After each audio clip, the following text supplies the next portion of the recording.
You know, at this point, I don't even know what I'm doing with my YouTube setup. Like, it keeps changing every week. I'm testing different light setups, but I really think I'm gonna have to get a new desk because this thing is tinted yellow and it's casting this like awful yellow pukey awfulness on me, and it's no good. Even if I correct the white balance, it's not working for me. But besides that, I have been doing a ton of family photo shoots lately, and it has given me a ton of practice. I've learned new tricks, tips and tricks, things like that, which I wanted to share with you.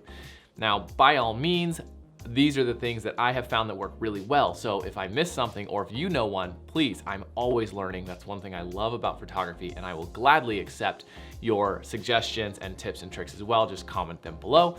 But let's get into it, shall we?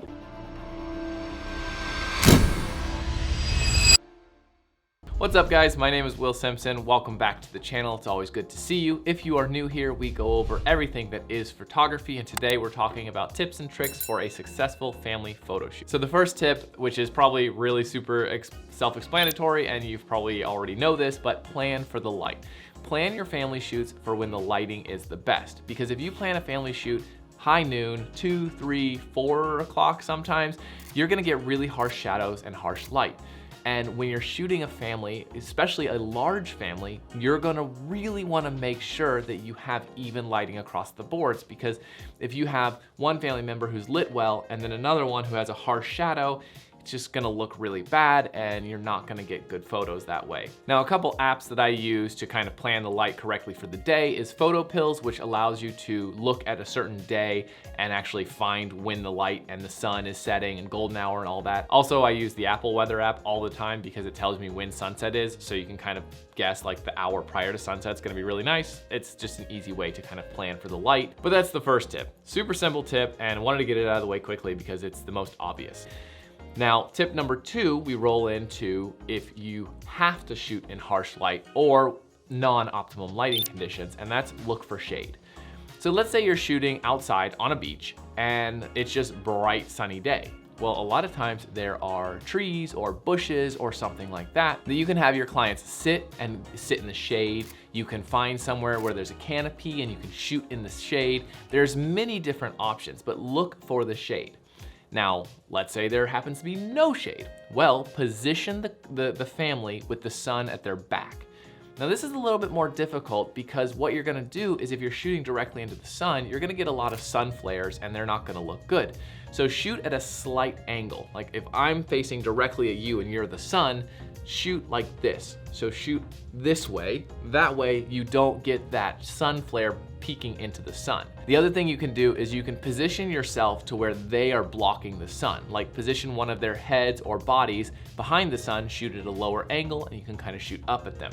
This one I don't particularly like as much, but it is doable in a case-by-case basis. You just kind of have to judge it, but the slightly at an angle and also finding shade works so much better. So the next thing when you're shooting with families is more than likely there's gonna be kids, and they're gonna be young kids, because, well, families have kids and they want pictures. They want great pictures of them with their kids and of their kids being kids.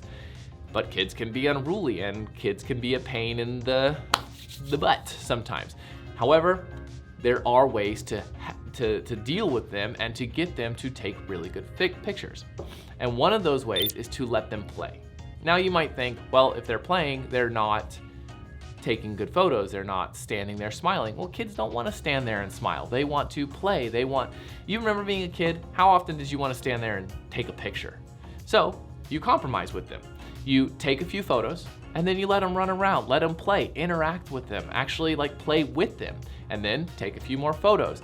Just let them kind of get some energy out. I have always found it super successful to get to the shoot, take a few photos, click, click, click, click, click, good, go play. Go have some fun, go run around. During that time, let's say it's a family of 6 or whatever, take some pictures of the mom and dad or some of the other family members while the kids run around and burn off some energy. Kids love to play, so just let them play. Don't try and fight it, because if you fight them playing, it's gonna be worse for you. So let them play. Okay, the next one is if you have a kid that's kind of not happy and not having fun, give them a goal, give them a target. Kids love games, right?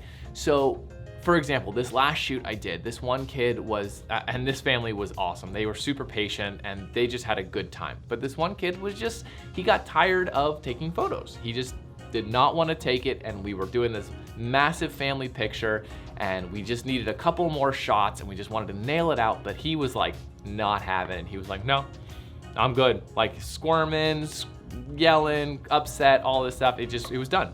So what did I do? Well, I don't have them here, but I had my sunglasses on my head, and it was a little boy, and I was like, hey, tell you what, you want to try my sunglasses on?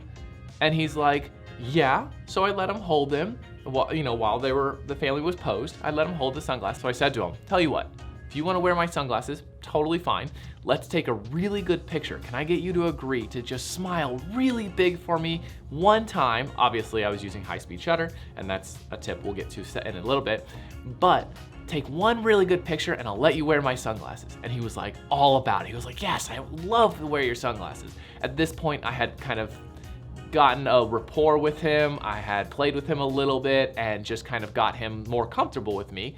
And so he was like, yeah, I definitely want to wear your sunglasses. And I was like, great. Obviously he was a kid, so he wasn't like, yeah, I definitely want to wear your sunglasses. He was like nodded effusively, you know. So I was like, okay, good. So I'm gonna count to 3, and then I want you to give me a really big smile, right? So I backed up and I got everything. And I was like, okay, 1, 2, he's looking at the camera, and I was like, 3, high-speed shutter, took a bunch of photos. He smiled, he was great, and then he ran over to me all happy, and I gave him my sunglasses, took a picture of him with my sunglasses, and he was thrilled. So give him a goal, give him something to win, you know, because if kids love winning, they love competition, they love games, they love winning. So give them something, even something simple to win, and you'll be able to get better photos of them doing that. Now, before we go on to the next tip, I just came out with 10 light and airy presets, which I edited all of these photos in this video with that I'm showing you. And these are great for wedding photos and that really nice light and airy look. So if you wanna go ahead and get them, I am doing 50% off for the first 10 people that go to my website and purchase them and use this code. I hope that's the code. I should have coordinated this before I did this. Anyways, I think I can do it. So 10 codes, here we go. So if you wanna get 10 awesome light and airy presets that I just came out with, click the link in the description, it'll take you right to them and you can get them and start using them right away. And a big shout out to all of my patrons on Patreon. If you guys want to become a patron, you get a lot of awesome benefits, including a monthly coaching call if you get on this certain limited amount tier. I'll put that in the link in the description, but let's carry on to the next tip, shall we? All right, the next tip is with big groups. Let's say you're shooting 6+.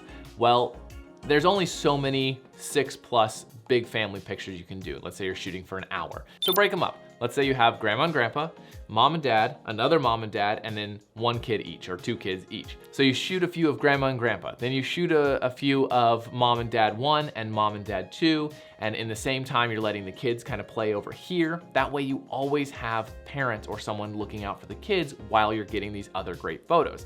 Then when they're kind of played out, you bring them in and you do a couple of shoots with them, with the kids, and then you do the other kids, and then you do the parents again, and then you do the sisters or the brothers, and then you do the grandparents with the kids. You know, you just kind of mix in the shoots. That way you're not having the kids sit there the entire time posed and just like, God, I am so freaking bored. Like, and then they get upset, and no, that never works. So break up the shoots. Don't do all of the huge family photos all at one time. Do a few individuals, then a big family photo, few individuals, big family photo, split it up and let the children kind of burn off energy throughout the shoot. And you'll find it goes much, much smoother. All right, the next tip, and probably one of the most important ones, is be patient and plan for extra time. Families are families. Everyone has their own dynamic, everyone has their own way of working, and one family might be super easy and you knock out the shoot no problem. Another family might be a little bit more difficult, the kids might be a little bit more rowdy, or someone just might not be having a good day. So it's always important to just be patient. You know, if someone's upset, let them be upset for a little bit. Don't try and like, oh, we can't do it now, it's ruined. You know, that's not gonna help. Let them be upset. Talk to them a little, be like, what's going on? Have them point out things around you that they like. Just kind of talk to them and let them tell you about things. Kids love to explain and tell stories and point out things that they like. So if you have a kid that's just not feeling good, talk to them. Just actually talk to them like an adult. Have them point out things that they like, have them tell you a cool story. Take the time to create a relationship with this kid, because then they're gonna trust you more, they're gonna want to impress you and show you cool things, and it'll just make your shoot go so much smoother. Trust me on this, so much smoother. Now, a fun one, which I remember this, oh my gosh, it was too funny. The last shoot I did, so I was taking pictures of the kids, and I just remember the parents and the other family members, when I was taking pictures of the parents and kids, were just behind me making noise, making fart noises, talking about dinosaurs.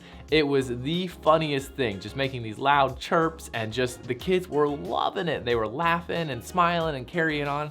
So the next tip is use the family. Let's say you're taking, in my previous example, a picture of mom and dad too with the two kids.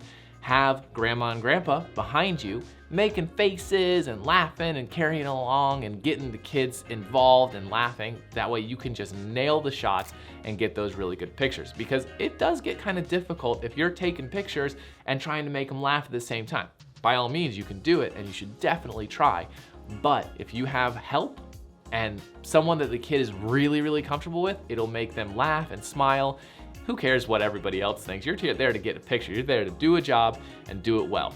So use what you have to your advantage. All right, the next thing, and this is kind of an interesting one, is remember boredom. Now, what do I mean by that? So when you were a kid, how quickly did you get bored? You're driving in a car with your parents. After 5 minutes, you're like, I'm freaking bored. You're at dinner, you're finished eating. Your parents wanna sit and talk, you're bored. Kids get bored fast. And that brings me back to the previous example of let them play. Like if you're taking a lot of pictures and you're just drawing this out, trying to take pictures and jam these pictures with these kids are gonna get bored, and they're gonna get bored fast. What happens when kids get bored? They get upset, they get moody. So space it out. Take some pictures, let them play. Take some pictures of the other family. Then bring them back once they've kind of played out a little and had some fun and they're willing to stand there and smile. But also, when you let them play, you can create some of the best images. Here are a couple that I took. This one right here is my absolute favorite. The kids were playing, I was taking pictures of the grandparents, and I was going up to meet them again, and the mom and dad and son were out on the beach, and the son came running up while the mom and dad were sitting there, standing there in the water, looking my way. I snapped the photo really quick, and it is by far my favorite photo of this, probably my favorite photo of this entire session, because the kid just looks so happy and joyous. Mom and dad are in the background. You can't really see them, but you know it's them. Oh my gosh, this was just a great photo. So let them play, but be attentive.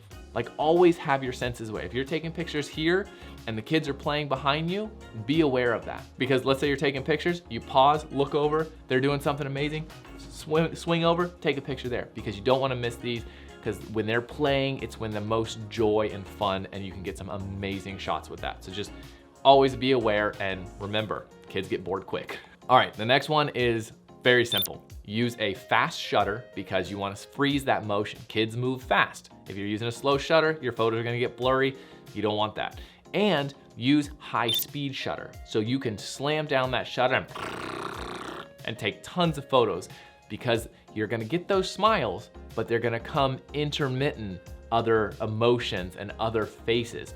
A lot of times you'll get like smushy faces where they're like trying to not smile, they just don't want to, but then someone will make them laugh, you'll get a quick smile, and then it'll disappear. So have that high shutter set and just burst tons and tons of photos. You're gonna have a lot of photos to cull through, but it is worth it for those little moments that you don't wanna miss. And that leads me to another one, which is kind of a secondary to this. Don't be afraid to take a lot of photos. This photo shoot that I did, I took over 800 photos and delivered 130 or so. Now, there were tons of duplicates, but realistically, like I took that many photos to make sure I had those moments, those smiles where everyone looked good, because you're gonna have times when you're taking a massive family shoot and you're taking all these photos, you're trying to get this kid to smile. That kid's gonna smile, but what if mom is looking at the kid and not at you and smiling? Or what if mom is frowning, or grandpa is looking away, or someone, you know, you're gonna have all of these photos. And it allows you to, if you really never get the photo, throw them into Photoshop and kind of do some finagling to get mom smiling in photo 1, kid smiling in photo 2, grandpa smiling in photo 3. You see what I'm saying? You can kind of blend them together. So if you're rapid firing, you will have all of these pictures to choose from, and you will make sure that you get really good photos for your family. So the final tip is a simple one. It's outfits. I get this question all the time. What outfit should I wear? What, you know, the standard is kind of a neutral color. I always recommend whites, neutrals, khakis. Blue jeans you can get away with, but try and keep them light. If you do, girls, dresses like whites, peaches, light colors. A light green might work, but not too dark. You know, these are just things, these are ideas. I always recommend people go on Pinterest or Instagram, find photos that you like, and then emulate those styles. That will help give you a nice look. If you're going for the light and airy look, then neutrals, peaches, light colors, those are gonna be the best. And when you're taking the pictures, you want a light and airy look. So expose for their skin, and then edit afterwards for the correct edit. But honestly, those are some of my best tips that I can help you with. These are not using any kind of flash. This is just simple, natural lighting. More can go into it if you're using an on-camera or off-camera flash, which we can get into later if you would like to. Just let me know in the comments. But if this was at all helpful, hit the like button. If you have other tips and tricks that you have found super successful, I would love to hear them, because like I said in the beginning, I'm always learning and always up for new education and new methods to try. But yeah, and if you haven't subscribed, go ahead and hit that subscribe button. I do videos like this every Monday at 7 p.m. And yeah, enjoy your family shoots, have fun. That's the last tip, is have fun. If you get worked up, if you get overwhelmed and you get frustrated, your family shoot is done. So stay patient, have fun. Remember, kids, especially with kids, like to have fun. If you're feeling happy and you're doing good, they're going to be happy and doing good. If you get frustrated, they're gonna feel it. So in the end, have fun and your shoot will go great. All right, guys, I'll see you later.